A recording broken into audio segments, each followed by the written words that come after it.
Ну что, готов сесть за руль новенькой тачки? Тогда торопись принять участие в новой акции от Формула 55. Крупные денежные призы и крутой электрокар ждут именно тебя. Шансы на победу уже у тебя в кармане.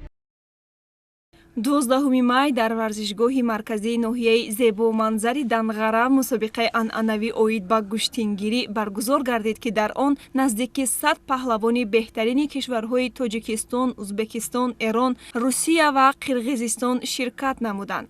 мусобиқа бо шукӯҳу шаҳомати баланд ва рақобатҳои ҷолибу диданӣ доир шуд. барои тамошои гӯштини аҷдодӣ хурду бузург аз тамоми манотиқи ҷумҳурӣ ҷамъ омаданд. аз шӯру шавқи иштирокчиён ва эҳсоси баланди мухлисӣ манзара ба тантанаи бузурги гӯштини миллӣ шабоҳат дошт. нерӯсанҷиҳо тибқи қоидаҳои Федератсияи гӯштини Тоҷикистон дар се вазн 65, 86 ва ҷамъи 86 кило миёни мардон роҳандозӣ шуданд.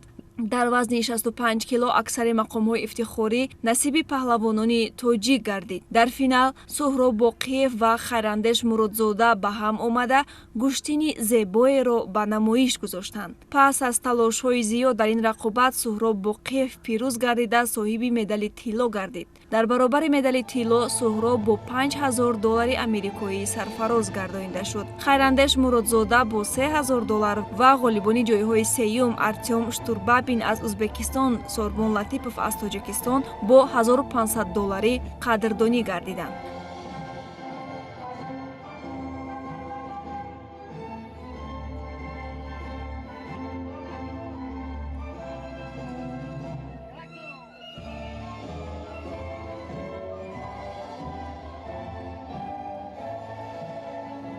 дар вазни 86 килограмм се зинаи аввали ифтихорӣ насиби намояндагони ҷумҳурии Узбекистон гардид. дар нерӯсанҷии ниҳоӣ ду гӯштингири узбек Аҳрор Зиёдуллоев ва Самандарбек Садиров мебоист ки бо ҳам рақобат мекарданд, вале Садиров аз сабқа даст кашиду Зиёдуллоев ғолиб дониста шуд.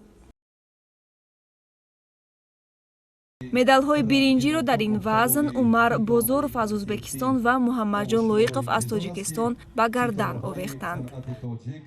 ниҳоят рақобатҳои вазни гарон шурӯъ шуду издиҳоми мухлисон бештар гардид. аз намояндаҳои Тоҷикистон танҳо Шакармамад Мирмамадов имкони барои ҷоиза мубориза бурданро пайдо кард, ки он ҳам барандаи медали биринҷии мусобиқа шуд.